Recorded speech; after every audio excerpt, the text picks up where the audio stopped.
Welcome back to Star Trek Online, everybody. I am your host, the Housecode Gamer, and today we are taking a look at the Galor-Class, the most famous Cardassian vessel seen in Trek. Some would argue that vessels from Armada would probably be a better option, but, well, I'm not going to get into that. The Galor is famous for being the first Cardassian vessel we see in the series. And now I know what you're thinking. Housecode Gamer, this is a Tier 5 ship. How come you haven't talked about it? For one, I do not have its Tier 6 counterpart, the Keldon. But I figured this would be a good segue into the Tier 6 Cardassian ships I do have, as well as the infamous disruptor beam rays used by Cardassian ships.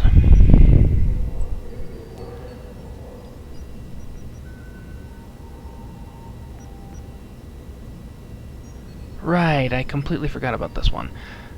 You see, you can only gain access to the beams if you have the ship currently in your inventory. I do not. So I'm kind of screwed for it. They are essentially disruptor arrays with a phaser proc. Hang on a moment. Took a moment there. Yes, I know, I have a pretty full bank. There are reasons for everything I do. These, well, 4 of them you can get for free with the ship itself, the first time you unbox it, that is. The rest you have to buy for an exorbitant amount of dilithium. 24k each.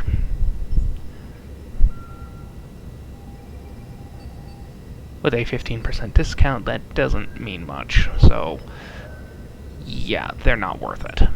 And this makes me even angrier that the boys from Cryptic refuse to go. We're going to allow you to reskin your weapons so long as you have a single example of each weapon.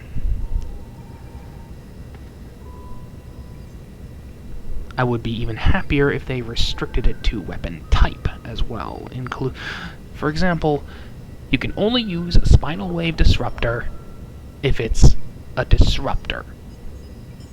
Can't reskin it to make it look like a phaser bank.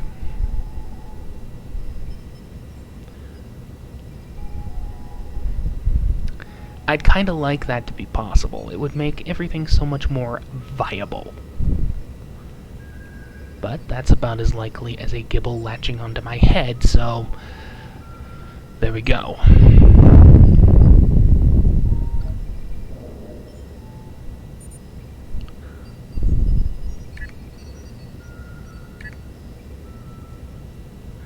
Now, this ship used to be a lockbox vessel.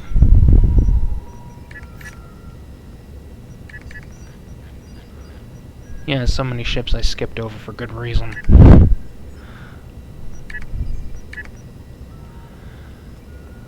But eventually it became a Lobi vessel in the form of, well, the Keldon. Which brings us to the Keldon herself, which is just basically the Galor with a superstructure built on top of it. I do not know what the starship trade is, and frankly, since I am unable and unlikely to get this ship anytime soon, I will not be discussing that anytime soon. Hopefully the boys at Cryptic finally realize this and decide, hey, this guy's doing reviews. Maybe we should hook him up with a review copy of each ship so he can talk about them in detail. That, of course, is about as likely as aforementioned Gibble latching onto my skull. And since I don't hear the Jaws theme, well, there goes that idea. It's still perfect for anyone wanting to RP as a Cardassian. That said, I'm not sure if the Cardassian uniform is even available. And then there's the problem of Cardassian weapons. You cannot get your hands on the famous Cardassian disruptor pistols and rifles as seen in DS9 and TNG. So, you're kind of screwed for that one, too. Cryptic, if you're watching this, please, make that happen. Doesn't matter if they're fleet gear, just make it possible. Housecoat Gaming, signing off.